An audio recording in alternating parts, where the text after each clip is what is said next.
Hello, guys. This is Shervetta Porter coming back again for part 3 on boundaries.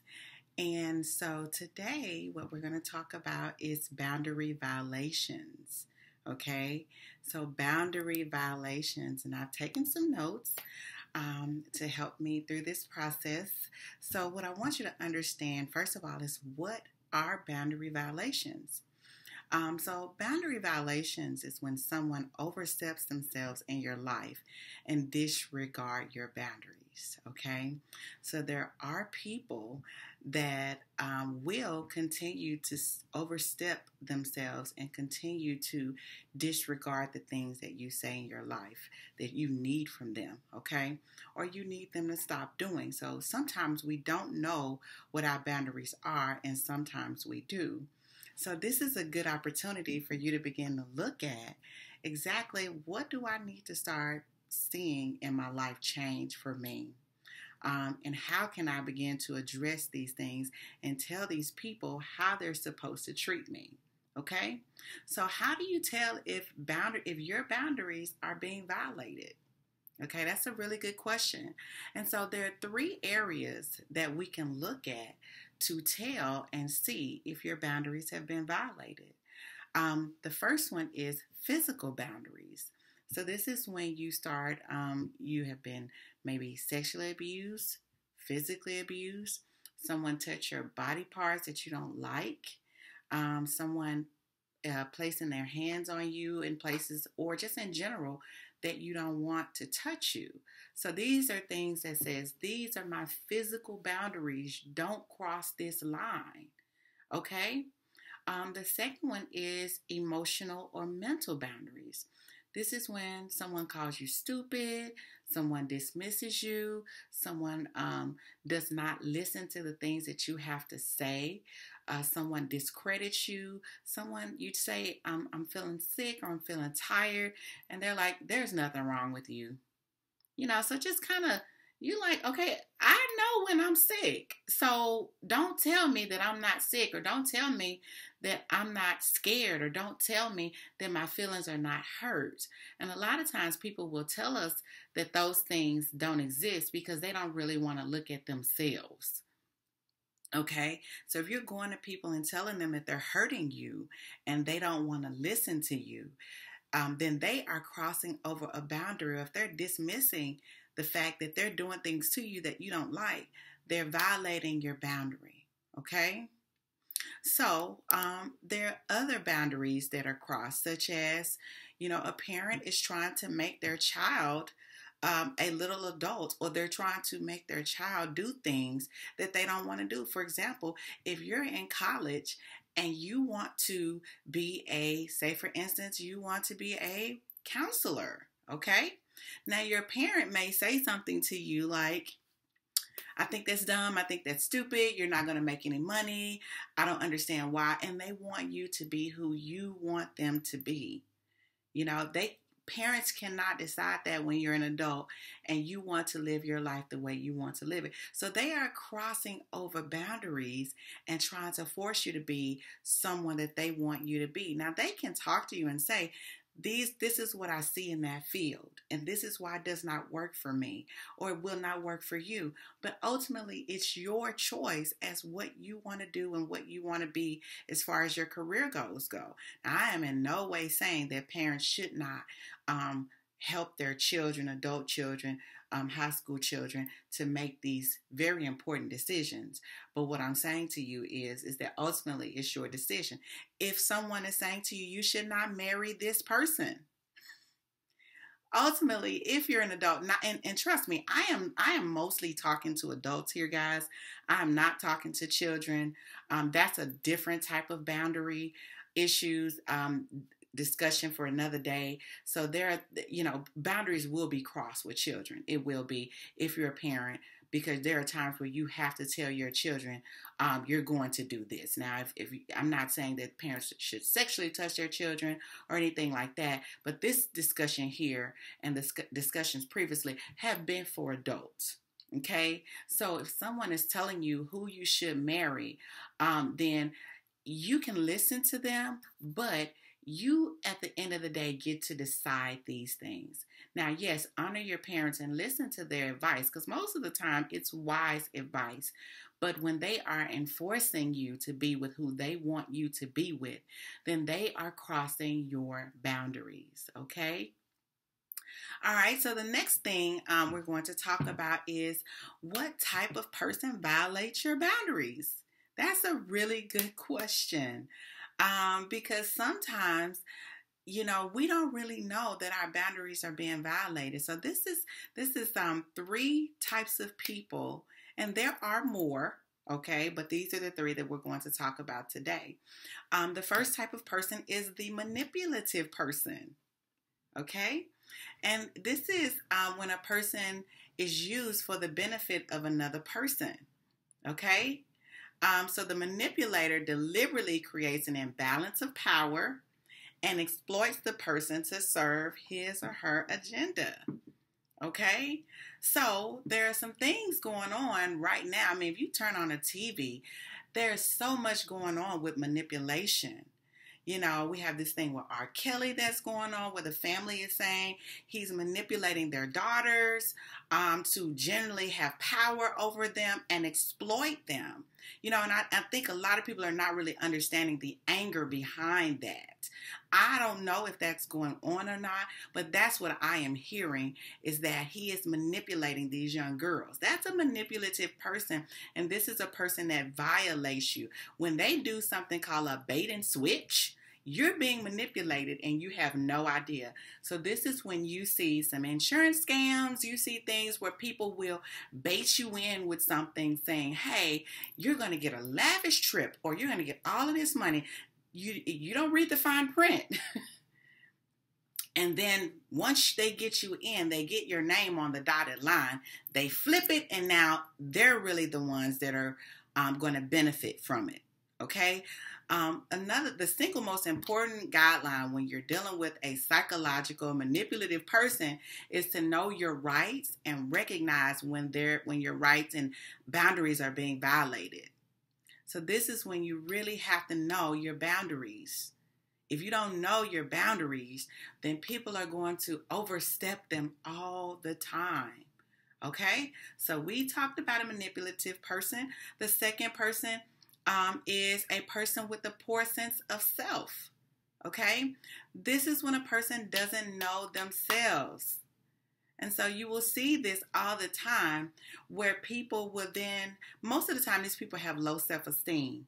So they will begin to use you to develop their identity, and they'll start to dressing like you, acting like you, wanting to know what you're doing, wanting to know who your friends are, because they're really trying to develop themselves through you.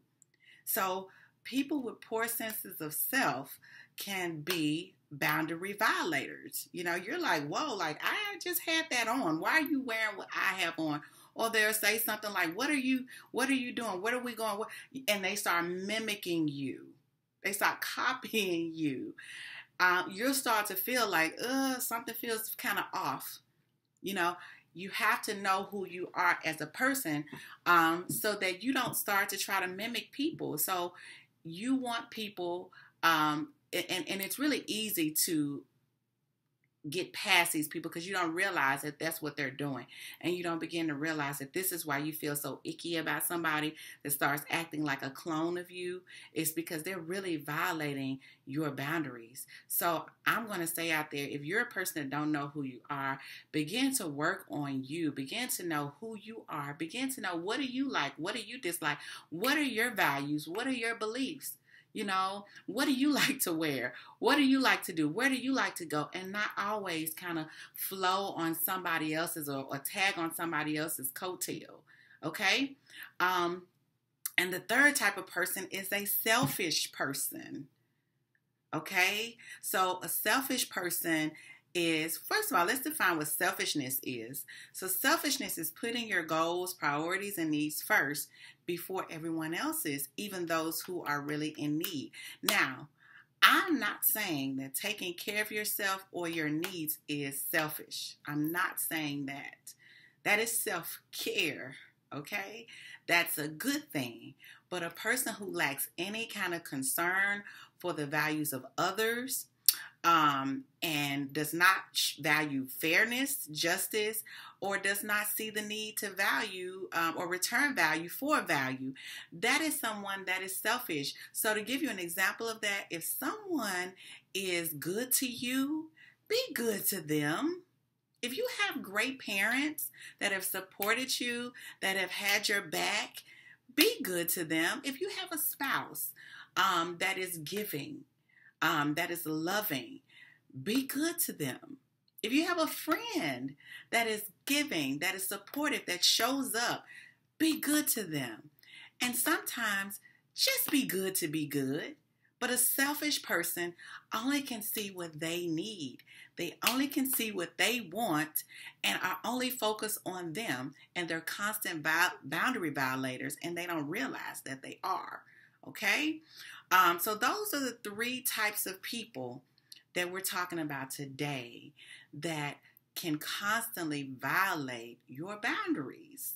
Okay, so next thing we're going to do is talk about how to stop people from violating your boundaries. And this is the great question, because you're like, I don't understand why people keep, going back to what we said last time, why people keep taking from me. It's because you have these three types of people plus other kind of people around you that are constantly in the position to take, and you're in the position to do it and give. So the first step is to identify those people in your life that are constantly violating your boundaries. Okay? So you can look at what people are manipulating you all the time. You end up with the short end of the stick all the time. Which people have a poor sense of self that are hanging on to your coattail all the time, that don't have anything going on for themselves, that are kind of, flowing with you all the time. And which people are selfish, and you're always the one that's strong. You're always the one that's giving. You're always the one that's paying for the tab. You're always the one that's creating things, and they're just there with their hands out saying, hey, I'm here, thanks. Oh, you're so sweet. These are the people that are, making you feel good, that are stroking your ego, but they don't have anything to give you in return. They're just takers. Okay, so identify those people in your life. The second thing is to identify your boundaries and set them. Okay, identify your boundaries and set them.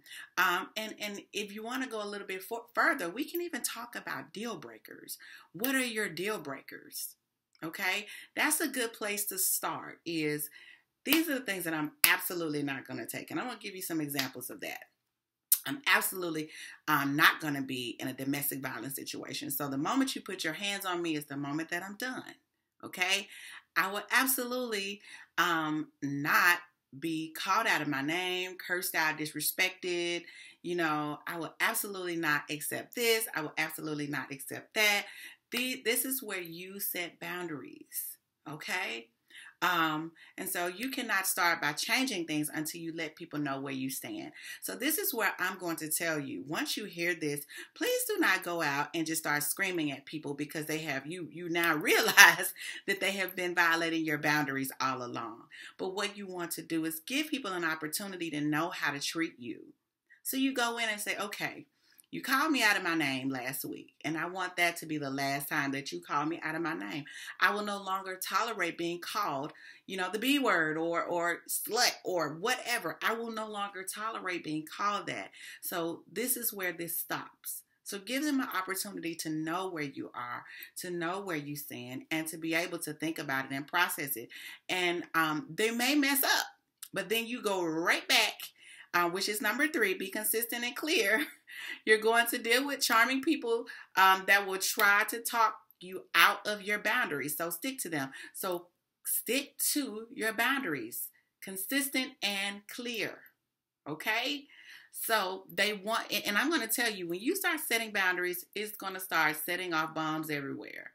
People are going to be angry with you. People are going to call you everything but a child of God. They're going to say they're going to flip it on you and say you're selfish. Okay? They're going to flip it on you and say, you don't care about people. They're going to flip it on you and say, what's wrong with you? This is what we've been doing. Now you want to change it? Okay? So you have to be consistent and clear and say, yes, I want to change it. I don't want to keep going like this. This is where I stand. Number 4, have an appropriate response and consequence when your boundaries are violated. Okay? You have to be appropriate. Now, you can't say, if you call me this and I'm going to beat you down, or, if you say this to me, I'm going to divorce you. If it's, just make sure that the punishment fits the crime is what I'm saying. Okay? So you want to say something like, if you call me that, I'm going to need a timeout for a minute. I'm not going to be able to talk to you for a while. And if you're married, of course you can't, just up and leave. I mean, you might want to say, hey, I'm going to take a walk. I'm going to think about some things, and then we can come back and talk about this, because I'm really serious about the fact that I want to be respected in this marriage. Okay? Or I want to be respected in this relationship. So please stick to them. Stick to your boundaries. And number 5, lastly, this is the last thing for today. Know when to cut off repeated boundary violators. Know when to cut them off. If you continue to have, say for instance, a friend that continues to violate your boundaries, you got to know when to cut it off and when to let them go. Okay? Now, if it's a relationship that's a lifelong relationship, like a relative or a spouse or a child, I suggest going to counseling and working through these things. If this person cannot absolutely respect your boundaries, let's go to counseling. Let's talk about this. Let's get somebody on the outside to help us, because I can't continue. This is hurting me too much. I need you to be on board with me and to respect my boundaries and stick to them. Okay, going back to number 3, stick to them. Okay, and so I want to thank you guys for sticking with me. This video is a little bit longer than normal, but I think it is very worth it, and it is good to really begin to know how to set yourself free from boundary violators. And so I want to share with you just 3 books that I generally refer out to my clients to read. And there are lots more books that I refer people to. But the first one that I'm going to share with you guys is Boundaries. Book with Dr. Henry Cloud and Dr. Townsend. So a lot of times, this is the workbook. This is not the actual book. So generally what I do is get people to get the book, and we use the workbook in the session together as just a resource and a tool to help them to begin to come out of this pattern, okay? The second one is for my couples, my married couples, is Boundaries in Marriage. The same authors, but this book is very good for people that really need to know how to set boundaries in marriage, because boundaries look differently in marriage than they do in platonic relationships, with just friends, okay? And then the next one, which is really what I want to do my next video series on, is Codependency. And so a good book for codependency is Melanie Beatty. She is a pioneer of codependency and has some really great books. And this is the resource workbook that I use for the actual book that I have clients to read. And so these are just 3 great books for you to read if you ever really want to start working on boundaries. You can start reading these great books and start getting yourself free, okay? So thank you for joining me, and have a great day. And next time, Boundaries number 4 will be awesome, okay? Shavetta Porter, Restore Life Behavioral Health. Check us out at www.restorelifebh.com, and check out my YouTube channel as well, as I will be posting new materials on a regular basis. Thank you so much, guys, for tuning in, and have a great day. Remember, you matter, okay? God bless you. Bye-bye.